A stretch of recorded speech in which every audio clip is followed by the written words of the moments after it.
And you're very welcome along to the Huddle Breakdown. It is almost Christmas time, so it's time for the Christmas special edition of the Huddle Breakdown. On today's show, we're not going to be talking in depth about any particular game. We're going to be having more of a discussion about all things Celtic in this season, last season, some of the trends that's been happening, and we're even going to dive into the Super League situation with the ECJ ruling in the European Union on the Super League.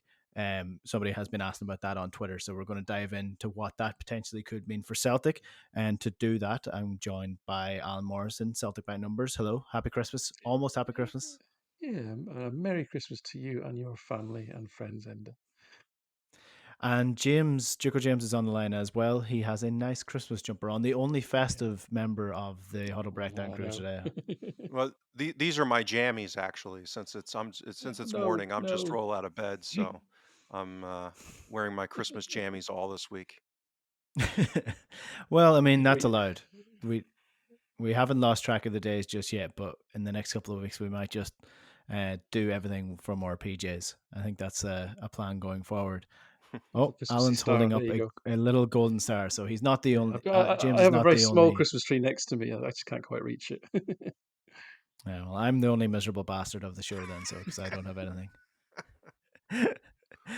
Right. Well, we'll kick off with current situations. We'll talk about the Super League later on because I think most people are more interested in what's going on in the day to day with Celtic at the minute. And Alan James, we were talking about this on the Axum charity weekender over the weekend, the aftermath of the Hearts defeat where Celtic are at the minute.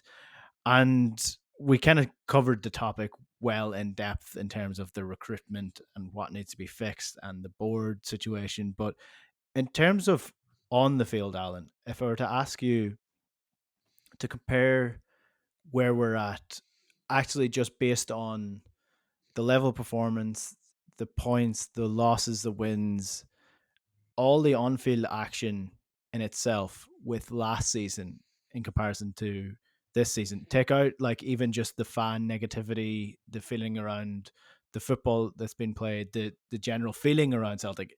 What to you is the big difference this year on the field than last season?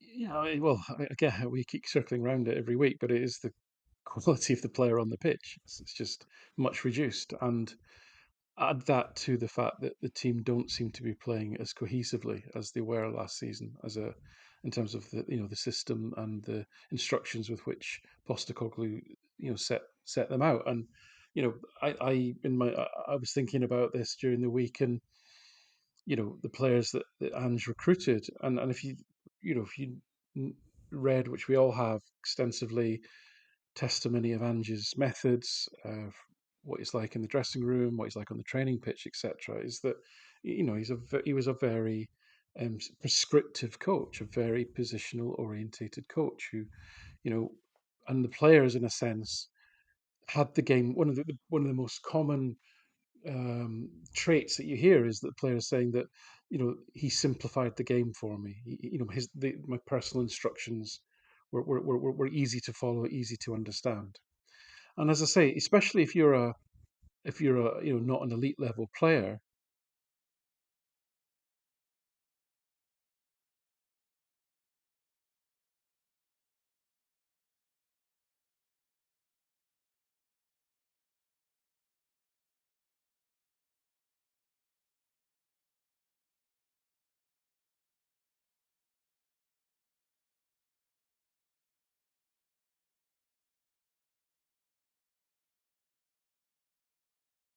decision making I think is arguably the hardest part of the game.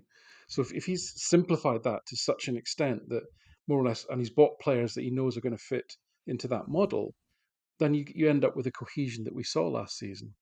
If, on the other hand, you then have a coach who takes the same group of players who are used to being managed in that way and doesn't give them the same level of prescription, so it's uh, less precise about where you need to be, and leaves it more to you to decide where you need to be and given different circumstances, then suddenly you're putting a lot more decision making responsibility back onto the players. Are those players actually good enough at that and in those attributes to actually make the most of it. I mean, the most telling is almost to me is almost the reverse of that, in that which player looked a little bit surly and a little bit unhappy under Ange, Matt O'Reilly, and who is absolutely blossoming now under Rodgers. And think back to what I said earlier in the year. The reason that O'Reilly is performing so, one of the reasons he's performing so well, is he's given a lot of license to decide where he's got to be on the pitch. Should I be back with McGregor? Should I be attacking the box? Should I be somewhere in between? Right? He didn't have that latitude. Right? Matt O'Reilly's a very intelligent player. He probably felt constrained. He probably felt limited in how he was expressing himself on the field. So I think he's an exception. He's a player who has the cognitive skills to play in a system where he's required to make a lot of decisions, and possibly a lot of the rest of them aren't, and they're struggling. Mm. So Well, that's that covered a lot of ground there, but that's the way I would one of the ways I would think about it. I don't think it's just that. I do think yeah. specifically in the wings, we're asking limited players to be given responsibility to go one to one with virtually no support in that area of the pitch, and they don't have either the technical skills or the decision making skills to do it. And I think that's a fundamental flaw in the way that we're playing. Mm. Well, the thing that you mentioned there about the decision making on the field is interesting because, James, one of the things we don't really delve into too much in the show is personality, because firstly we don't know these people, we don't know what their personalities are, but it's also pretty difficult to measure someone's personality unless you've actually met the person. But you mentioned before about AZ Alkmaar using the scanners to work out decision making when they're training, to train up the cognitive side of the game. But for me, this is sort of a very difficult task of maturity, bringing in players who are mature enough to make the decisions themselves. And it's one of those things that you do notice sometimes with modern day players, is that if they were with a manager who over coaches them, who is a real micromanager, that they struggle with what Alan is saying, somebody who's not a micromanager, um that sometimes they don't have the decision making abilities because previously they weren't allowed to do it. So maybe that just is going to take a little while. I think that there's system issues here, as Alan said, and then there's also the kind of player characteristic aspect of this, and that was that was my assessment under Ange, is that the player characteristic part was being smoothed over by the orchestration of Ange and how that interplayed with the domestic competition. And so that's I think I think a lot of what was going on with player talent levels was being masked because of that, and all of the things that Alan pointed out, I believe, unsheathed a lot of that, unfortunately, meaning that the players really weren't that good. um, and that it very much was the system's interplay with with the competition, and we see that to a degree with on a relative basis, as we've discussed in recent weeks, when we were 11v11 in the Champions League. That interplay once again, meaning that the system resilience relative to the competition was very good, and we were able to compete at a reasonable level, even though our talent levels were much lower than you might think they would be able to have that output. So yeah, that's I think the big issue is for me is it's not just results. There's material shifts in underlying performance metrics, and it's not only occurred for us season over season. The more alarming part is that since Clement came in, and Alan and I talked about this quite a bit, the hope that Beal would be there for as long as possible. And Clement is a guy, he's a serious guy. He has a serious CV, and Rangers are performing as if they have a serious manager now. and that's the bad news. The good news is there's still some vulnerability in how they're playing and their creativity in particular. But if you just kind of line up in the 9 league games since Clements came in, so again, not the biggest sample size, but most of their underlying metrics are more in line with what um, Celtic were, in 1920 or during the Ange Ball, quote unquote, period, peak period Ange Ball. Meaning they've got their kind of non-penalty xG up over 1.5, closer to 1.6. They're What's their penalty actually? About 15? well, yeah. So that exclusive of that, um, and the other part of that is they're materially limiting chances from the opposition in open play. And again, that was a big part of how Ange Ball was dominant domestically. Now, again, there are some chinks in that armor. So I'm not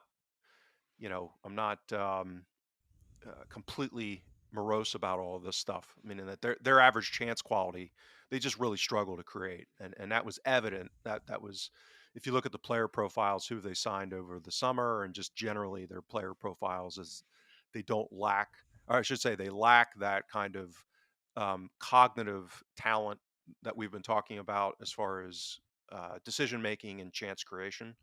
They almost have a toxic combination, as Alan would say, in that regard, through their midfield and their attacking players. So, but they're just overwhelming teams with their physicality and their athleticism, I would argue, with a good manager. And at the SPFL level, that's enough to be dominant. So, as we showed to a significant degree in the 1920 season, I mean, we were just an athletic monster relative to the domestic competition. If you go back and look at the players that were on that Celtic iteration, so that's the more alarming issue, is that we're, for example, we're conceding this season at about double the rate as they are from open play. As my dogs decide that there's someone to go see. To me, that's the issue, is all the things that Alan said, but those are manifesting and measurable, identifiable issues. And chance creation's down, average chance creation's down. We're still better than them, actually. That's the irony, is that even with them having uh, made these improvements, a lot of that is on their defensive side. In um, and again, I think that some of that has to do with them having a better manager who has them better organized. Mm. Let's touch on some of the questions, and I'm going to sort of cover a couple of questions that came in at once because they're all really touching on the same topic, and that is short-term fixes in terms of what can we do differently to improve things.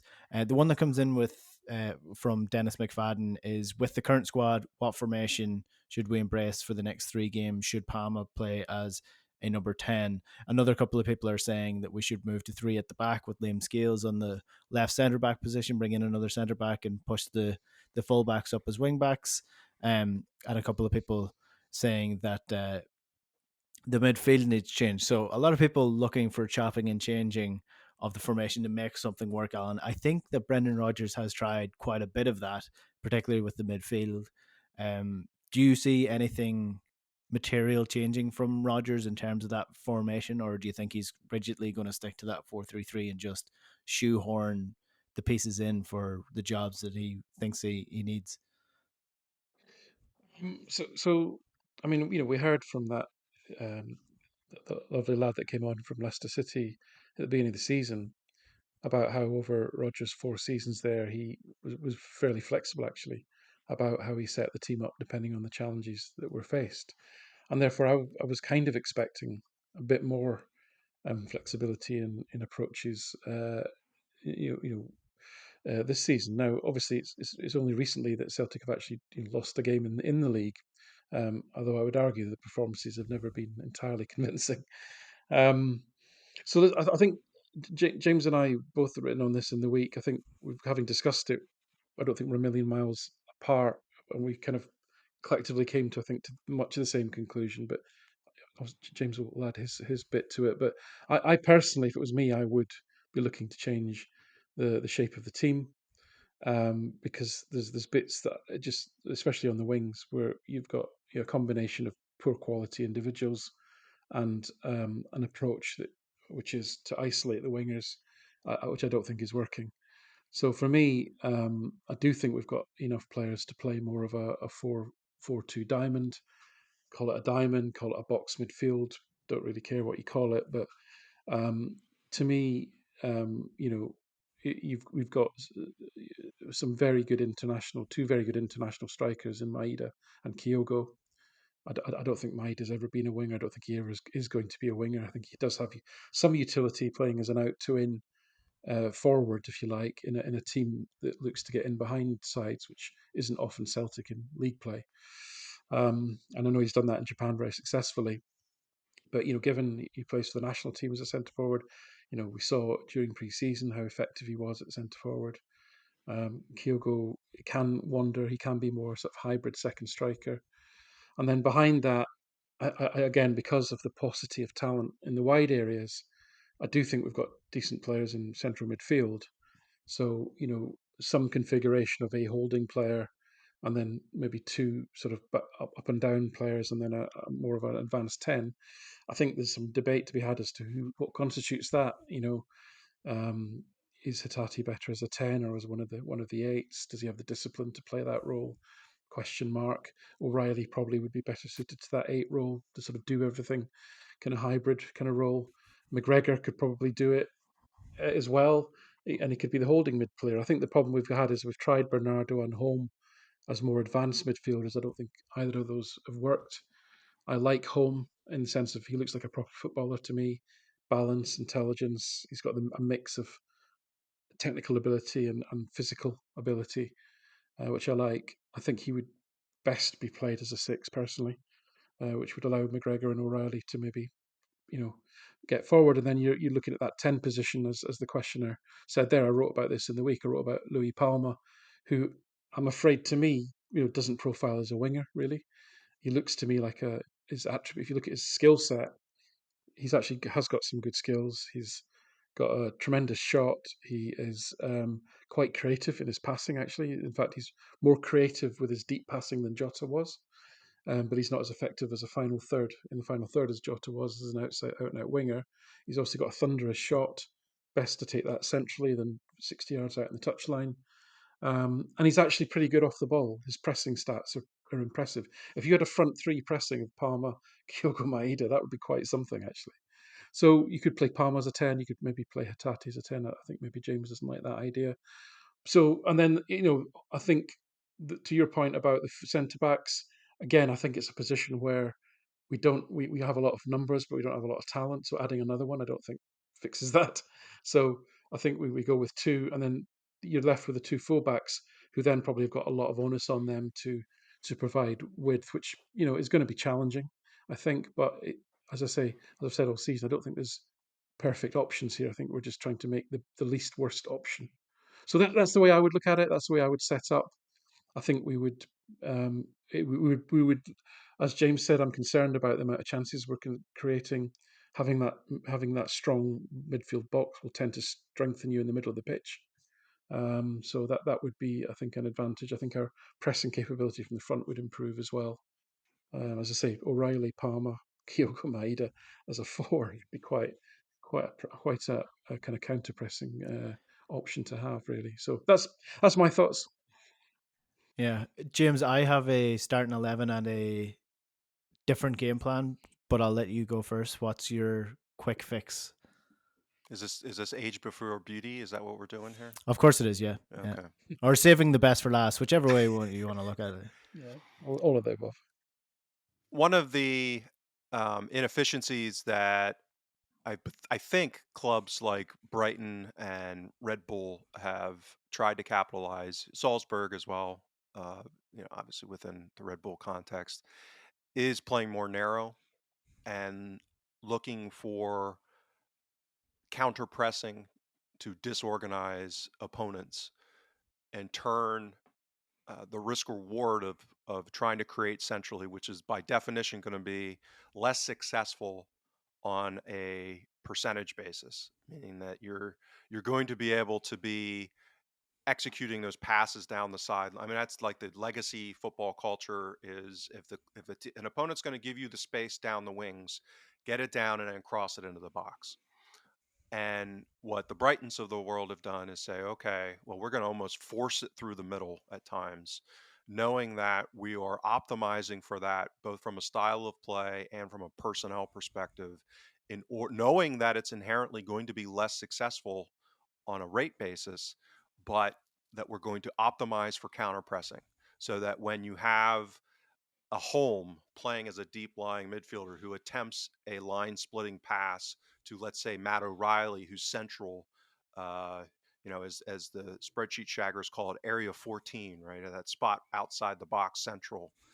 And obviously, you're going to have defensive midfielders in there. You're going to have center backs in there. It's going to be compressed, not a lot of space. So you've got to have the right kind of players populating that. But most importantly, you then have to have the players deep that can make that pass, and then the players that can counter press when that inevitably goes awry on a not infrequent basis. Because what happens then is you get the defense is disorganized to a degree as that chaos ensues when the ball is not in possession of anyone. So that's basically a kind of qualitative explanation of what's a team like Brighton is trying to attempt to a degree. I think we have, to Alan's point, there are no kind of ideal solutions here because our squad composition is, as I've been joking, the island of misfit toys. Merry Christmas. Um, so I think Holm and Hatate in particular suit that deep lying playmaking uh, role, and I think to a lesser degree McGregor in that sense. I think that we have people that could populate that kind of. I'll boil it down. I think 3-4, 2-1 is not. Again, nothing's ideal. We don't have the wing backs necessarily for it, but by having that box midfield, you have two deep lying playmakers, you have two tens that can be focused on counter pressing. And that's where I think my view is a little more radical. I like Maeda in that 10 role, not because he's creative, but because that would almost in an ideal way weaponize his counter pressing. And if that's what his focus was, almost like one of my patented cross sport analogies, almost like a free safety in the NFL. I mean, in the defensive backfield and coverage schemes in the NFL, you have a strong safety and you have the free safety. And the free safety's basically his job is to be a ball hawk and go anywhere, depending on what his read is of the play and where the quarterback's eyes are, that kind of thing. And if you deployed Maeda in that kind of ball hawking, counter pressing role centrally, I think he could be, I mean, a colossus in that role in the final third. So, and then, the mix of the other 10, obviously O'Reilly, and then you could rotate through on the striker side with Kyogo and that type of thing. And I mean, can Abada play wing back? Can Greg Taylor play wing back in that system? I think so domestically. Again, we're not looking to deploy this in the Champions League. This is strictly to kind of optimize. We need to get the most points possible between now and not only January but the end of the season. And Mm. I also think our center backs profile with this very well. Alan and I have talked about this over time. Welsh being a relatively good ball progressor. Scales has, to a degree, done quite well in that regard, even though he's maybe a little slow on the ball. Carter Vickers is excellent in that kind of central anchor center back role. The last thing I'll say is I think that this would also, by having the third center back in, address one of our other gaping problems, which is set pieces. And that would give us more size in hopefully being able to defend better with having that extra body that's, at least someone that's uh, functional in defending Mm. opposition set pieces. Yeah, set pieces are a real concern at the minute. Defending and attacking. I have no confidence in Celtic scoring from their set pieces, and I have no confidence in them not conceding from their set pieces at the minute. So, definitely needs some work. Okay, here's my grand plan, and just like Ange Postecoglou, I'm just copying Pep. So Man City are doing this really interesting thing with John Stones, and it's such a simple uh, sort of proposal where they start four centre backs across the back four. John Stones is a ball playing midfielder. In reality, he steps into midfield. They still have three centre backs on the pitch, and they can defend the wide spaces when needed. So I don't think Celtic need to start three centre backs because I think Johnson can do the centre back role quite well. Now you do have to. This is all when everybody is fit, so that needs to be said from the get go. So you have a back four of Johnson, Cameron Carter Vickers, Liam Scales, and Cal McGregor is the fourth defender for me. He is not a defender at all. In reality, he's stepping into the midfield where he normally plays, but it allows you to get more bodies further forward. In midfield, you have Hatate, and then further forward, you have Matt O'Reilly, or beside him, you have Matt O'Reilly. Then you have Palma, Abada, Kyogo, and one more player. I don't know who that is. I don't know which combination of worst case scenario do you go with. But the essential values of this would be the Cal McGregor would step into the midfield. Celtic would still have three men at the back. He would step into the midfield with Hatate as the controlling role and the defending role. Matt O'Reilly would then be allowed to push forward into the midfield to basically play that free role without having to worry about having any cover behind him. He doesn't need to do any of the dirty work. And then you're finally getting some more creativity further forward in the pitch, and you control the pitch from the halfway line upwards, and you just have control of the ball the entire time. You pin the opposition in, and it's war of attrition from there on. You have better players, more creative players getting into better positions, and eventually win the game. So you're welcome, Brendan Rodgers. Problem solved. I actually wrote a piece back in July about the potential for not only Hatate maybe being better suited for a deep lying um, uh, midfield position, playmaking midfield position, but also as an inverted fullback. And so I think both him and McGregor. I mean, obviously Hatate played a lot of fullback in Japan before he came to Celtic. Actually, that was one of the Played like questions. 3 games at left back for Celtic at one point, didn't he? And right back. Actually, one of his Right biggest back. games was at right back. I think he Yeah. had 2 goals, and I mean, he kind of marauded and rampaged as a right back when he filled in that one game. Defensively is obviously a question mark, but with him and McGregor. But to your point, Enda, the whole point of this is not to have a stud at Celtic in particular, given the squad composition we have. That unicorn's not going to exist given the island of misfit toys. So again, the issue of least bad option, I could see both of those players, whether it's Hatate as the right back or left back, or McGregor as the left back, and then moving into that midfield position as you're proposing, almost in an inverted sense.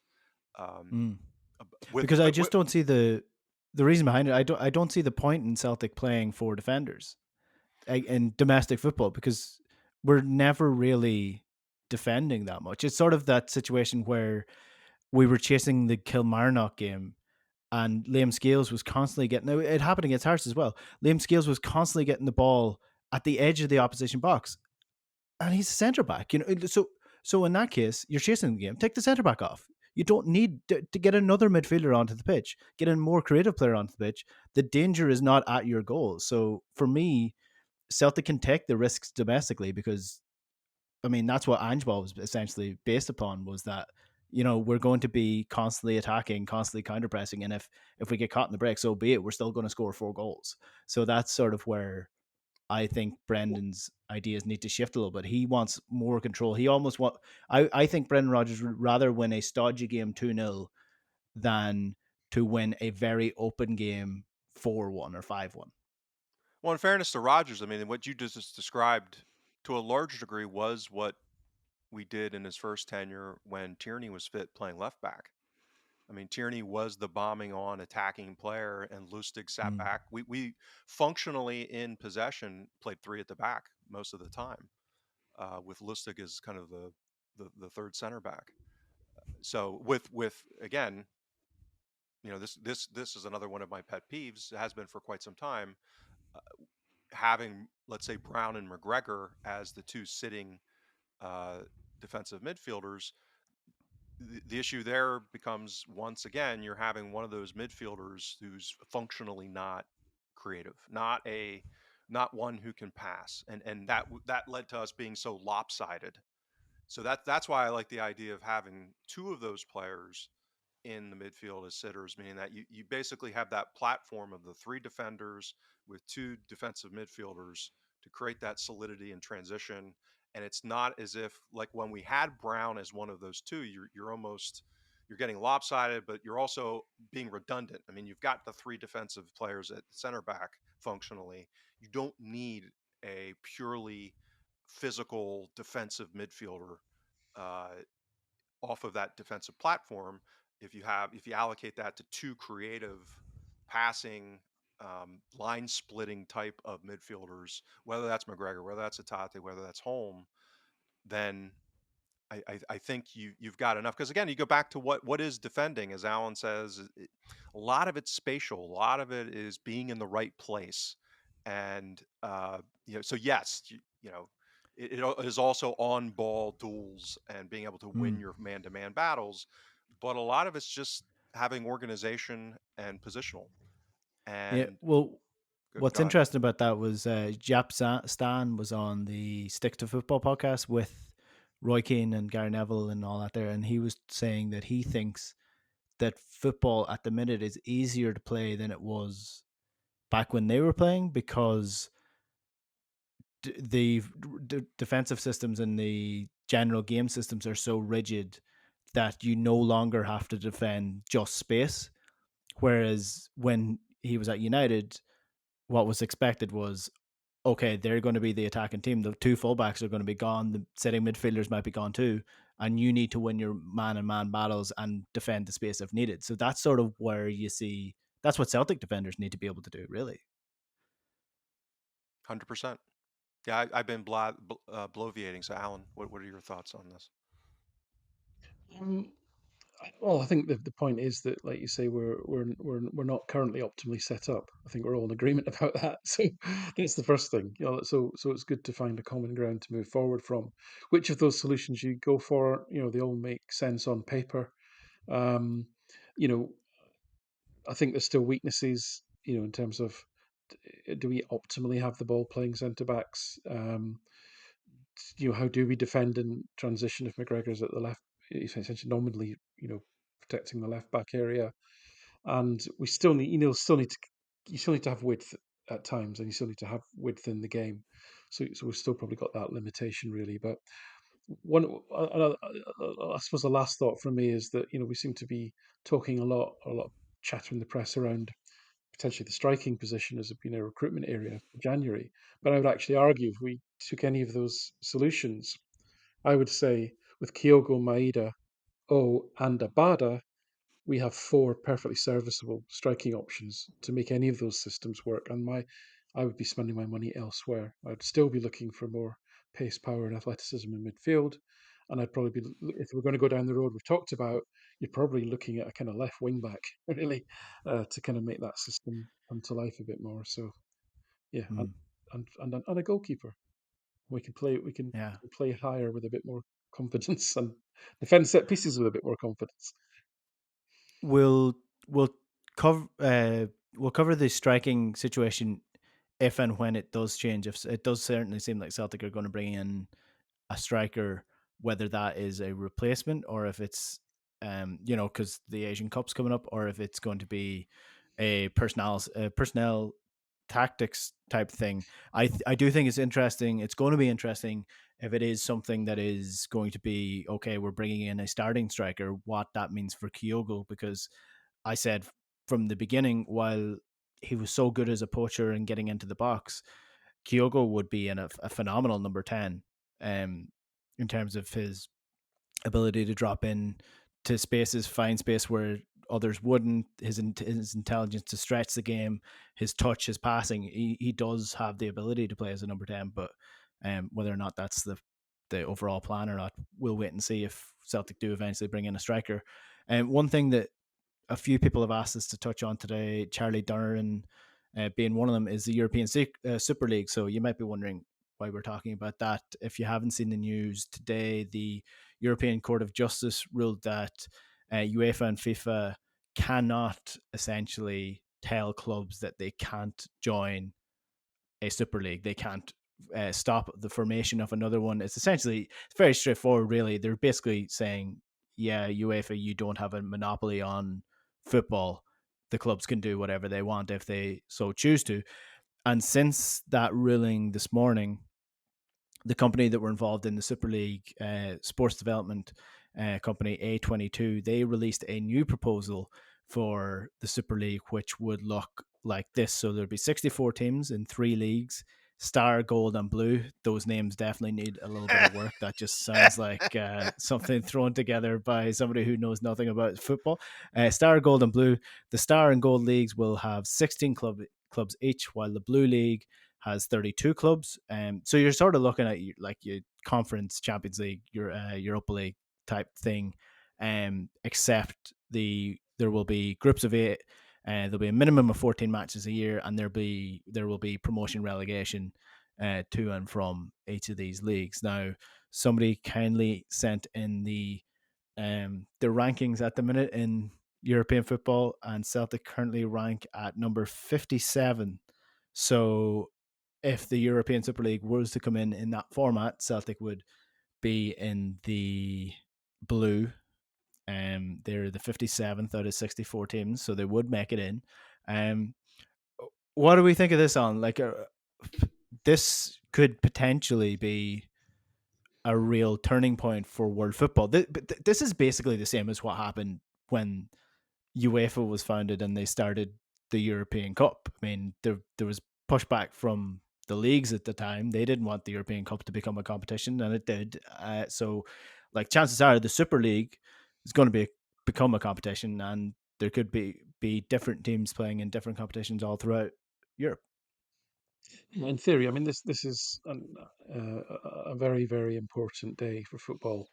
I suspect, we'll remember this day much as we remembered the day in 1995 when Jean-Marc Bosman won his individual case to be able to effectively play for any club that wanted to sign him.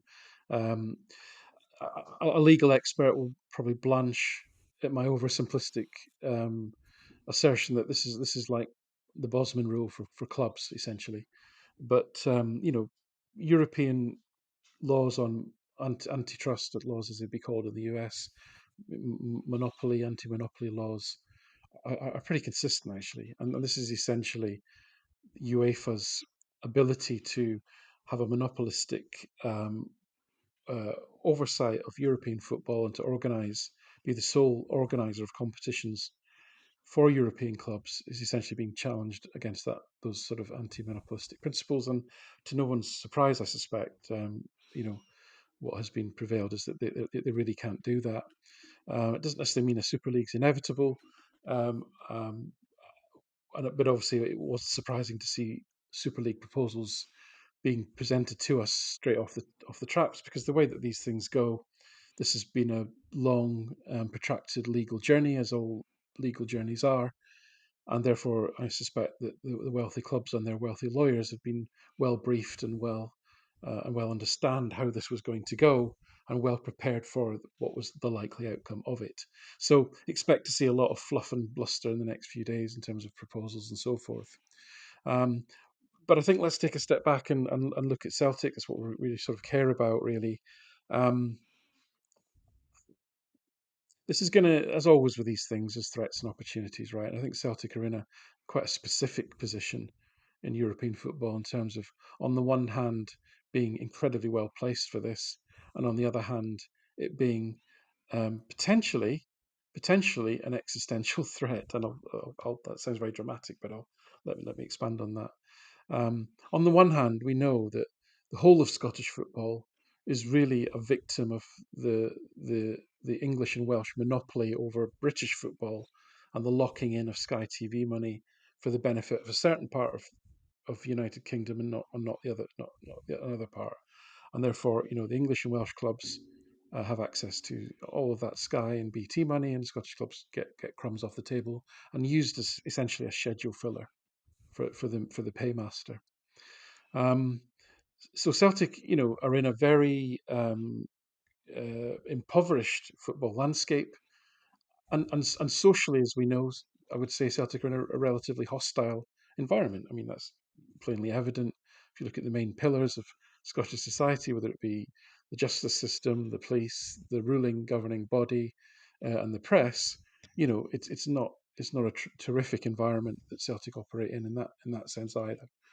Celtic get about £3.5 million for winning the Scottish Premier League, and they're looking at probably nearly €40 million for participating in the Champions League. So anything which expands Celtic's involvement in European football is likely to mean a massively increased revenues, which will obviously prick Dermot Desmond's interest because he's solely interested in money and no other thing.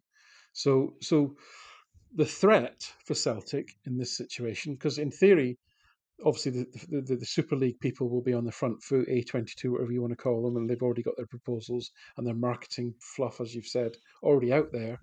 But there's also no reason why things like Atlantic leagues or you know, taking the best teams from a geographical selection of clubs in a particular part of Europe, there's no reason why that couldn't start to become some kind of reality because all clubs in Europe now have got a massive leverage now with UEFA, given that if UEFA don't take clubs' interests seriously, then there's this threat of we'll just break away and do our own thing. The big threat that I see for Celtic on this is really comes down to ownership. I mean, Celtic are probably one of the most cash rich, well run football clubs in Europe from a financial perspective, not from a footballing operations perspective, from a financial perspective. And therefore, if this kind of pan European extended league were to come to fruition and Celtic were part of it, in simple terms, they would be ripe for a takeover. There would be significant interest from significant people in taking a cash rich club with the infrastructure and support that Celtic have got, and that then leaves the door open for all sorts of horrendous outcomes for Celtic in terms of ownership, and that's one of my biggest fears in all of this. I think there's opportunity here to leave a culturally and financially landlocked country and expand the horizons of the football club, but I think there's a massive, almost existential threat of it ending up in hands of people that we would never want to see near the football club. What this also does is opens the door to the further growth of the Saudi league within the European structures as well, because there's already proposed, like UEFA have already pandered enough to the super clubs that were looking to move to the Super League initially by changing the Champions League to the Swiss model. They already pandered to them already with the amount of money that is weighted towards the top versus the bottom. But what this does allow is it could be open season, and I do agree with you that why were Newcastle United taken over? It had nothing to do with Mike Ashley. It had nothing to do with their success in the last 20 years. Why Newcastle were taken over was because they've got a huge stadium, they've got a huge following, and that's a brand that can really grow very, very quickly because it's already a huge club. And Celtic are like that as well. So yeah, I agree with you. I do think that would open the door to a potential takeover. And James, history will tell you there's enough bad owners out there, and I'm not going to say be careful what you wish for when it comes to a takeover for Celtic, but all you have to do is look at what happened to some of the biggest institutions in English football when all of this cash suddenly came into the Premier League. There are giant clubs who are currently sitting in the bottom of the Championship and League One and League Two, and some don't even exist anymore because a lot of money came in very, very quick, which opened the door to a lot of very, very opportunistic people who were not good people. So, um, Yeah, that would be my main concern with this. I think the interesting aspect of this is going to be how much of it is merit based, at least in a surface level, meaning that how much of this ends up being things like coefficient driven versus, there was talk and I think structure within the initial Super League proposal about some of these almost wild card type slots that get used. And I think the irony in all this is that one of the existential risks to Celtic is that if it's too merit based, meaning that with us being at 57, that's not that far from falling out of it. And that could turn into a spiral of some of the great historic clubs that, because of the shifts in the industry, whether that's in England down into the championship or even lower, some of them, or some of the Baltic nation great clubs that have kind of been left in the dust, so to speak, financially.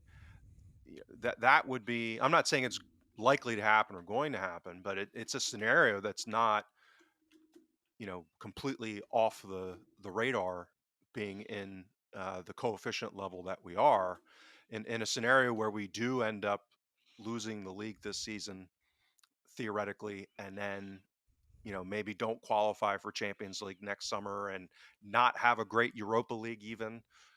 There's these things can kind of cascade, and if there weren't these kind of, because to your point, I mean, clubs like Red Star, like Celtic. I mean, there are certain clubs that if I was a closed system that wanted to attract and build the best kind of global or pan-European sporting product, I mean, Celtic would absolutely be part of that. So would Red Star. So would probably, Dynamo Zagreb and some of these great clubs of uh, history. And so I think it'll be interesting to see how this all kind of shakes out, because I don't think it's just because I agree the ownership aspect of this, the barriers to entry to get one of these limited slots in this pyramid is going to make them a a limited commodity, and that means price goes up and attractiveness goes up and interest goes up. And but I do think there's a sporting risk here that's also not an abstract one, which Mm. is further reason for us to get our act together in running the football operations side a lot at a much higher level.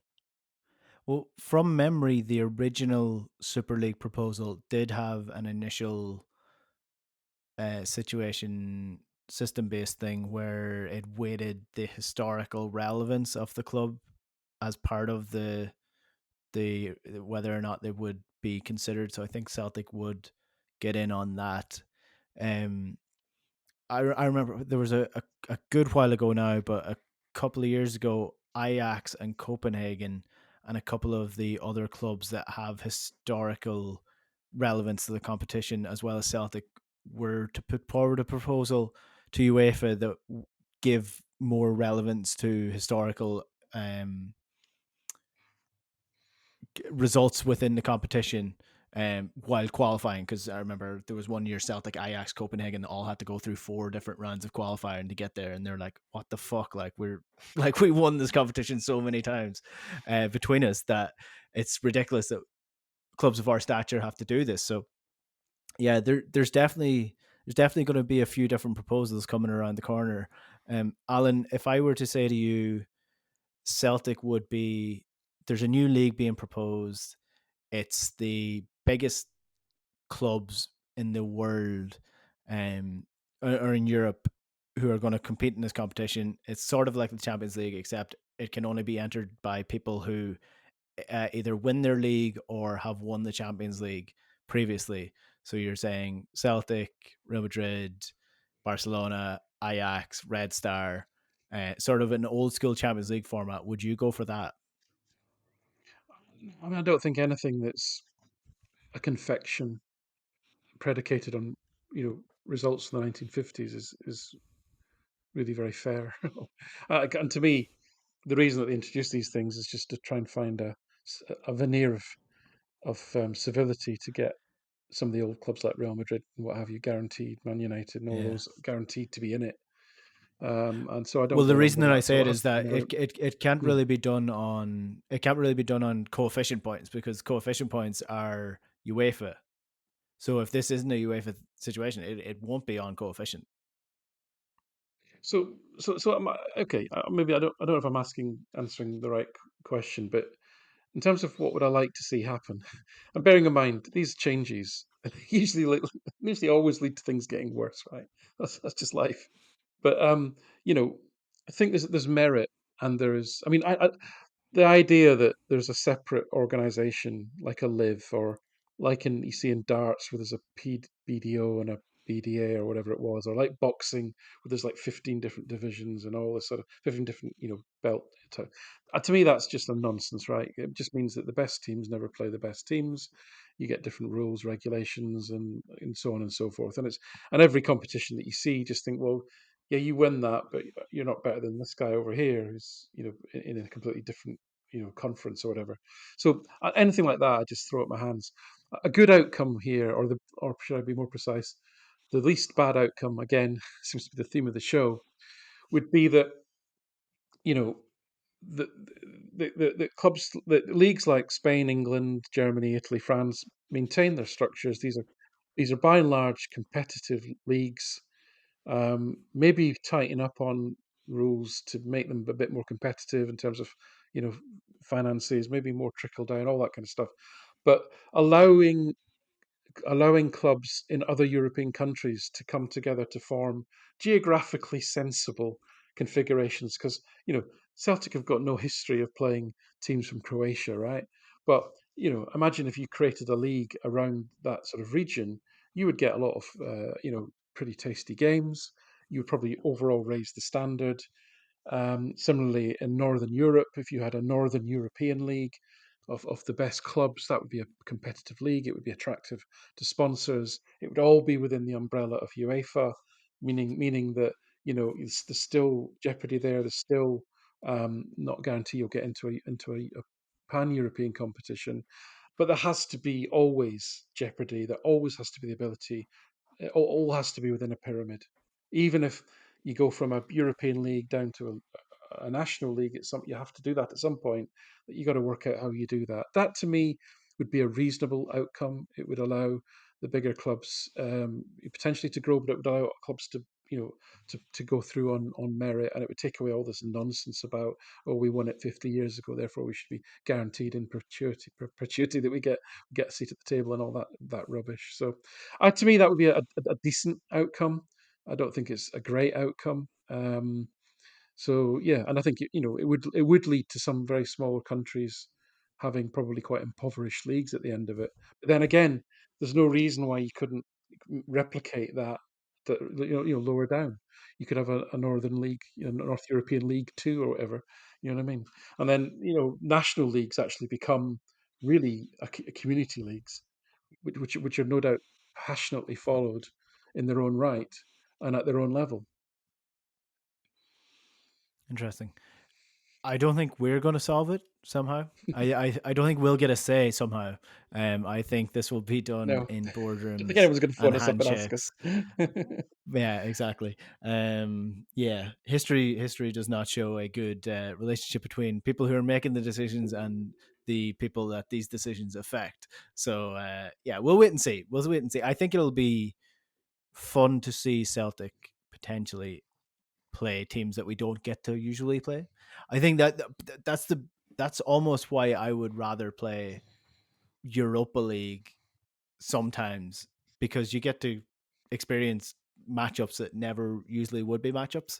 And even like as a competition now, the Conference League in the UEFA structure is actually probably more interesting than any other of the other competitions, because the Champions League is just the same teams playing each other at the same time in the competition every single year. Whereas in the Conference League, you get to see, the champions of Bulgaria take on the champions of Iceland, and it's just fun. It's what football used to be. Yeah. Um, Well, and so parity drives a more entertaining product.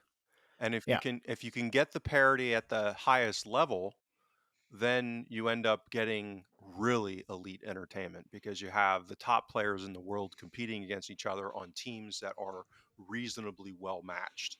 And I think that's been the increasing problem with European global, but European football in the last 25 years is because the domestic leagues have become so skewed financially that you don't have actual sporting competition from an entertainment perspective. You have a lot Mm. of, big clubs beating up on the bottom half of their domestic tables in games that really are not that compelling from an entertainment perspective.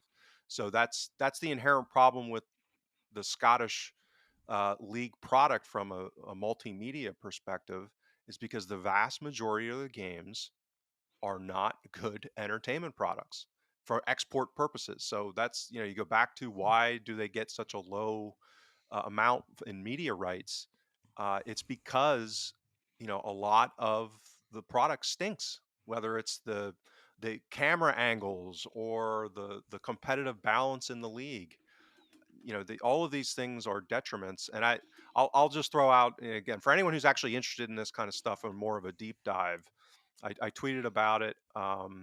So there's a podcast called "Are You Not Entertained?" and it was started by a guy I know from my field named Grant Williams, who's been a financial journalist and a participant in financial markets for a long time, and Roger Mitchell, who's probably a familiar name to people watching. And so they've gone over this for the last 4 years and really had in-depth conversation about what's the historical dynamics, but also what's going to happen in the future. And Roger just published a book called Sports Perfect Storm that looks at all of this. And to his credit, he has been very accurate in seeing a lot of this stuff coming in recent years.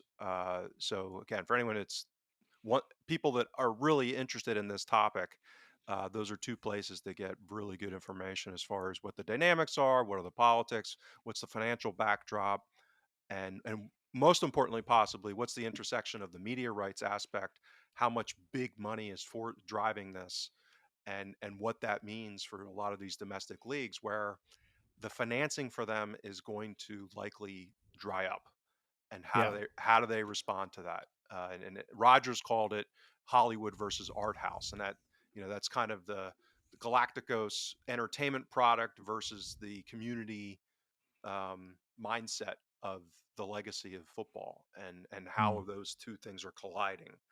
And that's so yeah, it's these are tectonic plate type shifts, and I think to Alan's point, this ruling may be kind of the point of no return where you're going to see rapid change in the next few years, not only because of the legal ruling, but as as financial, things like recessions tend to drive these things at a more rapid pace because that's when the tide goes out and the money dries up even faster. Mm. Well, on your point about the quality of the league or the product, I mean, you've got Derek Adams, the Ross County manager, saying the exact same thing.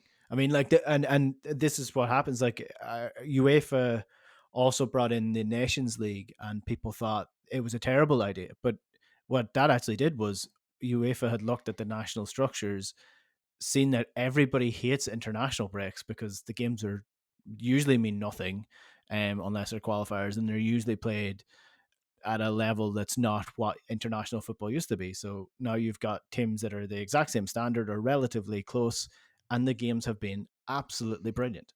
And you've got Germany against Spain. Suddenly, wow, that's an international break that people are tuning into. And then you've got TV deals coming in on the back of that.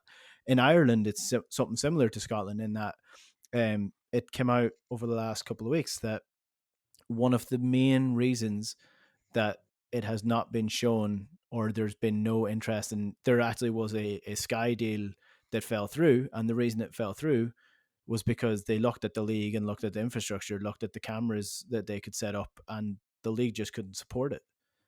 It didn't have the infrastructure in place, and every year or last season, every League of Ireland game that was shown on either RTE, which is the national broadcaster or on Virgin Media, which is a private broadcaster. They were based in the Tallaght Stadium, which is the best stadium currently available in the League of Ireland. So you have got, that's just the way it works. If the product looks shit on TV, it's not going to be on TV because people will tune out very, very quickly to it. So yeah, I mean it's a weird time for football. It's certainly going to be interesting over the next couple of months to see what happens. Any final thoughts before we finish up the show? I know we've talked a little bit less about Celtic than we usually do, but I mean, Alan, all these things are important and they do affect Celtic. So, my question is, what is Dermot Desmond's price point? Is it 100 million, 200 million, 400 million? What's Celtic currently valued at? I don't know actually off the top of my head, but as long as he makes the number in his head that he wants, he'll be happy. Um, yeah, a couple of points to close. One is I thought the Derek Adams quote was deserving of adult debate, and of course in Scotland it just gets shouted down and drowned out by self-interest and piss takes and all this sort of thing. It's a shame. I think he raised important points that should were worthy of debate, whether you agree with them or not. They were worthy of comment. The last thing I'll leave you with is just a thought. Um, Again, you know, this ruling, whilst coming out the blue for most football supporters, will not have become a surprise to most chief executives of football clubs. This will have been predicted or signposted for some time, such is the way of these kind of legal processes. Um, People question why Peter Lawwell was brought back as chairman of Celtic. Well, one of the plus sides of Peter Lawwell that was always put forward was the sort of deep relationships he formed at the was it EC14 level, the European. Basically, it's a sort of industry talking shop of of European clubs, of which he was purportedly a reasonably influential figure. So don't be surprised if this was signposted and known about, and that's one of the reasons that there may well have been a couple more, but certainly one of the reasons that Lowell is back in that position as being someone who's seen to be a relatively safe pair of hands in navigating the next few months when all of this hell could break loose around what does the future look like. I'm not defending Lowell. I'm just saying I'm looking at it and saying that that looks like a reasonable reading of the tea leaves, if you like. Mm. I'm going to clip that, James, and put it up with Oh, Alan fuck says yeah. that he wanted Peter Lawwell back. Board apologist Morrison says. Oh, And that by would the be way, and by the way, F the Green Brigade. Yeah, right. put all that Oh, out. Yeah, go on, Enda. Enjoy yourself. It's Christmas. oh, please do. Just as a sociology experiment, it would just be wonderful. It would be actually. It would trigger so many people. Actually, But that, that's I not what won't I'm do that. saying. Clearly, it's not what I'm saying. well, and that's just a quick second because we're wrapping up. Is I think that as we look ahead to more Celtic specific, the game against Livingston at home, another important litmus test, I think, is that they present some very specific issues on set pieces, etc., long throws, those kinds of things. They have some pretty big players and physical players, but it absolutely should be another game where we handle them comfortably. And this comes back to whether or not Rodgers will have reached a point where his appetite for risk, maybe, and making some switches has crossed the threshold, given what's been going on, or whether or not we keep getting kind of doubling, tripling down on Plan A, just with different mixes of players.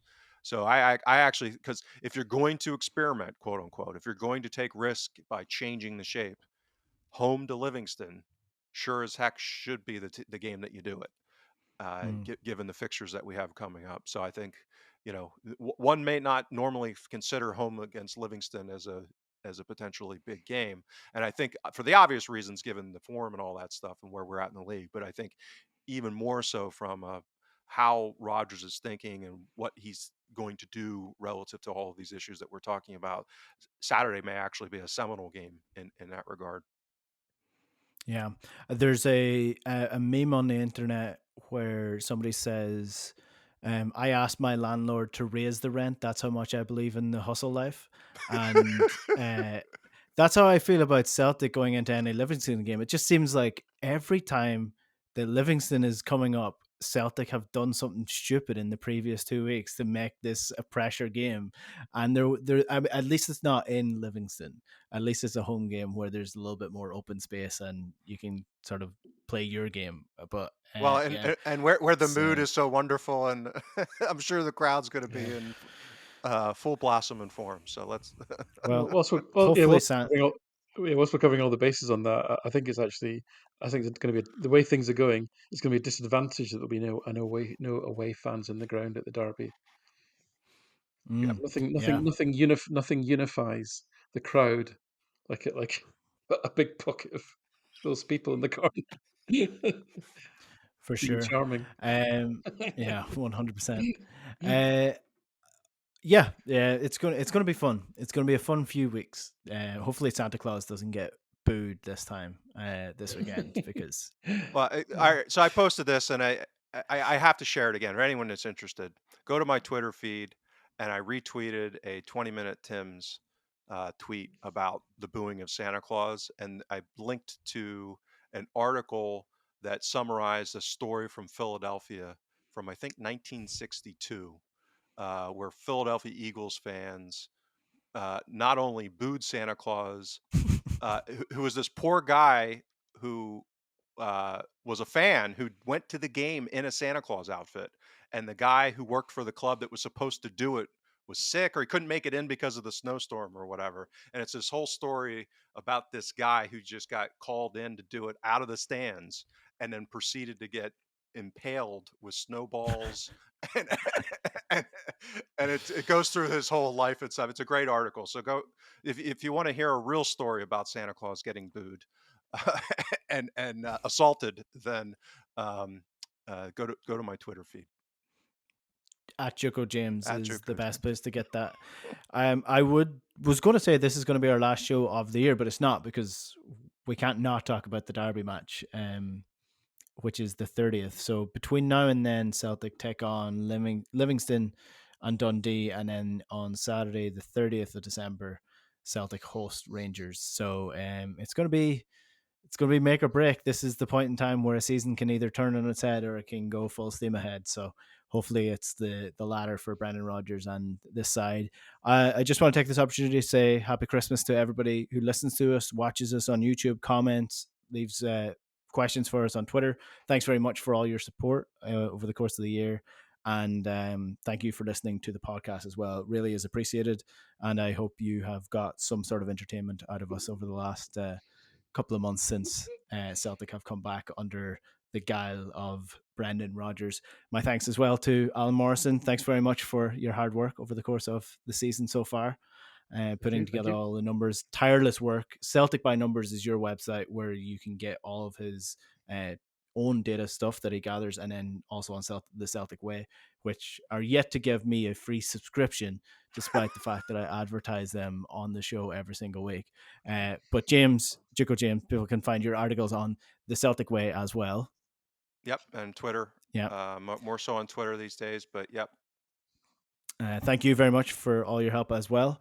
And yeah, that's where we will park the Christmas special of the Huddle Breakdown. We'll be back again in about a week or so talking ahead or after the Derby. We'll decide after our 10th Christmas sandwich, and if we can get the brandy down for 30 seconds, we'll somehow put together a show over the next couple of weeks. But we shall chat to you then. Good luck.